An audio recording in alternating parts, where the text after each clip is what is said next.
Yusril itu kapan sih dia jadi advokat? Baru 2018.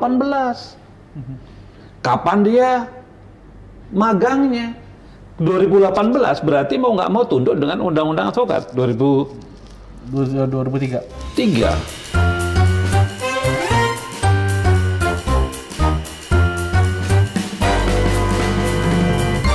Oke. Selamat siang Pak Waketum Dr. Najib Gismar. Selamat datang kembali ke podcast Legal Update Ikadin. Pada kesempatan yang baik ini, saya Arwin Natosmal mencoba mendalami salah satu isu yang penting dan hot lah dalam dunia advokat hari ini, yaitu terkait pernyataan Menko Polhukam Yusril Iza Mahendra yang pada intinya mengatakan hanya ada satu ordinary advokat atau single bar itulah. Dan karena argumentasinya OA ini termasuk sebagai organ negara. Nah, tentu ini menjadi polemik di dunia hukum sendiri karena kita paham bahwa dalam prakteknya itu hal yang tidak mungkin, hal yang mustahil kira-kira. Tetapi tentu saja kita perlu merespon hal itu. Nah, Bang Najib, bagaimana respon Bang Najib sebagai fungsionaris Ikadin, salah satu organisasi advokat tertua di Indonesia, dalam menyikapi pernyataan Pak Yusril? Oke, terima kasih Bung Erwin.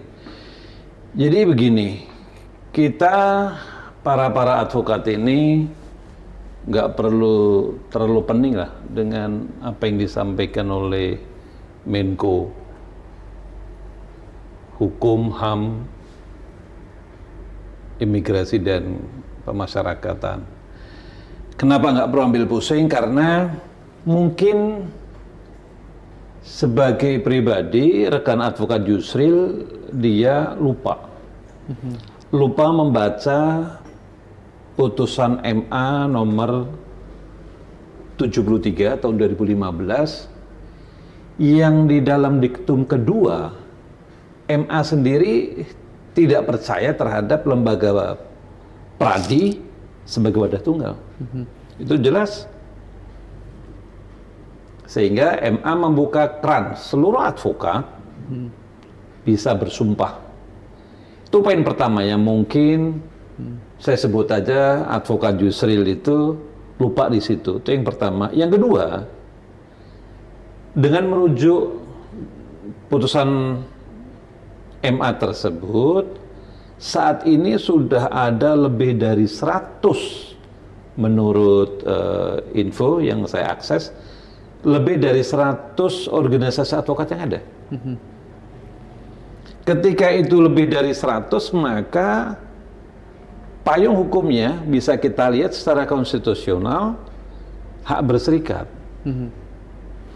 Nah, kalau saat ini kemudian dilarikan bahwa advokat ini jadi seperti organ negara, ini dia terlalu jauh.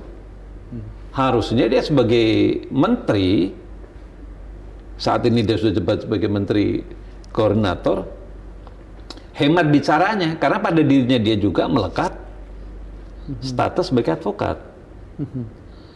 Nah, belum lagi dia menyampaikan statement di forum tersebut, saat ini kita dikejutkan juga bahwa gugatan di internal pradi, saya tidak tahu apakah Yusril sebagai menteri atau sebagai pribadi advokat dia juga memahami itu. Secara tidak langsung dalam putusan PT UN yang memenangkan keberadaan pradinya, Yang paling baru ini ya? Yang terbaru memenangkan pradi versinya Bang Luhut Pangaribuan. Nah, di dalam putusan PT UN di level kasasi itu cukup menarik. Apa yang paling menarik dari putusan itu? Yang menarik begini, di antara 3 pradi yang ada, yang dianggap benar adalah pradinya Bang Luhut.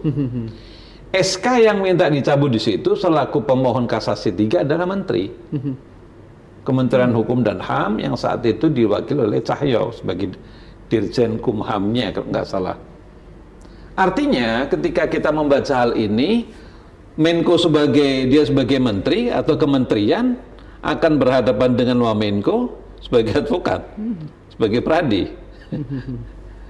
SK-nya dibenarkan, yang berhadapan dengan pradi. Pradinya sudah dinyatakan oleh putusan PT UN yang sah sejauh yang saya baca, gitu ya. Nanti bisa kita perdebatkan lebih lanjut. Sejauh yang saya baca, dan itu juga statement dari Bang Luhut, saya yang benar.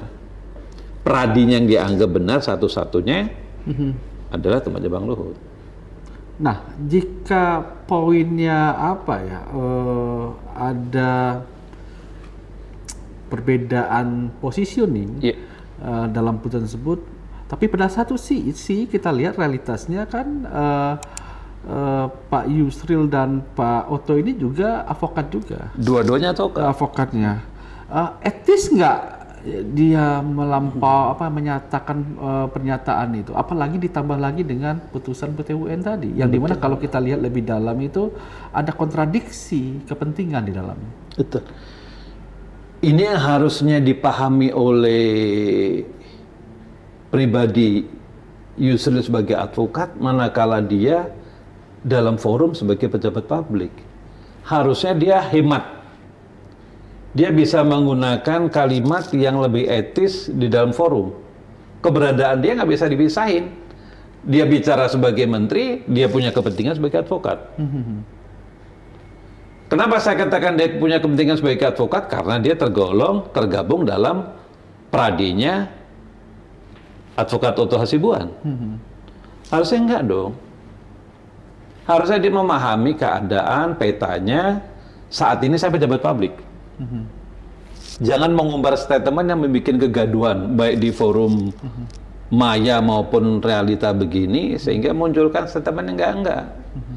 Bahkan banyak orang mempertanyakan kepada saya sebagai wakil ketua umum IKADIN, Yusril itu kapan sih dia jadi advokat? Baru 2018.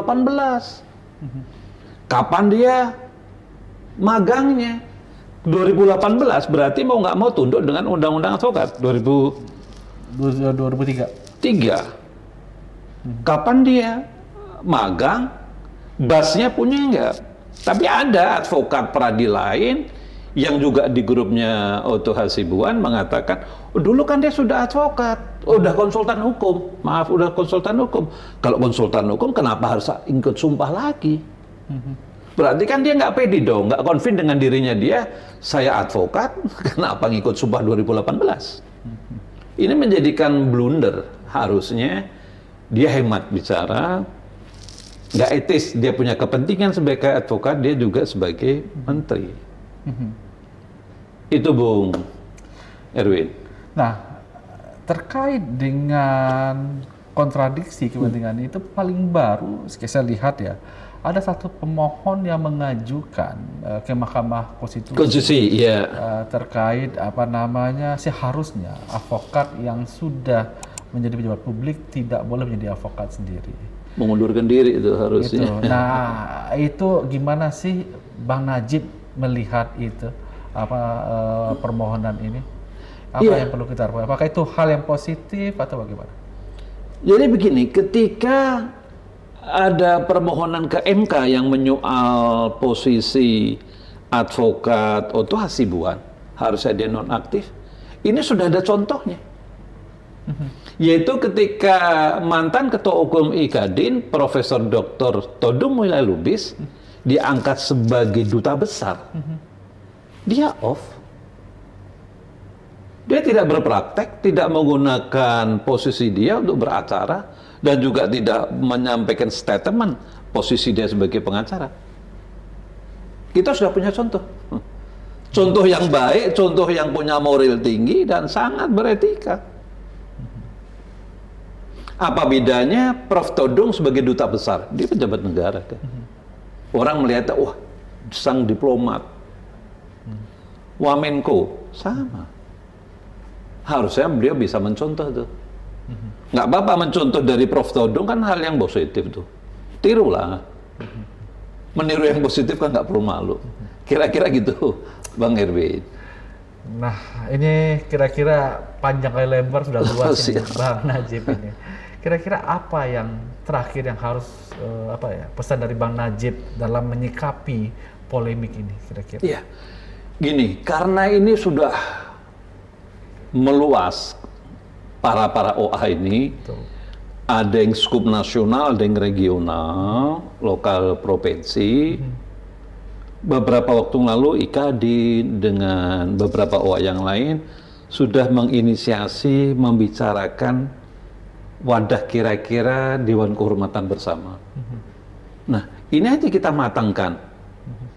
Sehingga apakah nanti ini wadah advokat Dewan Kode Etik Bersama ini sebagai lembaga banding atau sebagai lembaga kasasi, kira-kira begitu, yang harus kita dukung bareng. Nggak perlu lagi ego sektoral. Gua yang paling benar udah nggak ada. 2015 MA sudah nggak percaya itu. 2015 sekarang 2024 terkait dengan internalnya Pradi loh itu. Itu internalnya Pradi.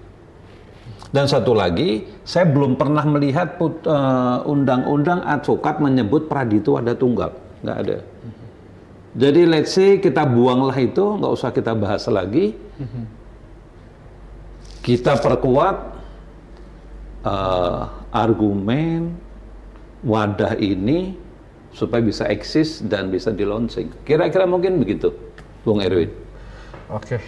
Oh, makasih banyak Bang Najib. Sama-sama Bung Erwin. Sudah jauh dari Jogja Siap. untuk diundang hadir ke podcast IKADIN ini.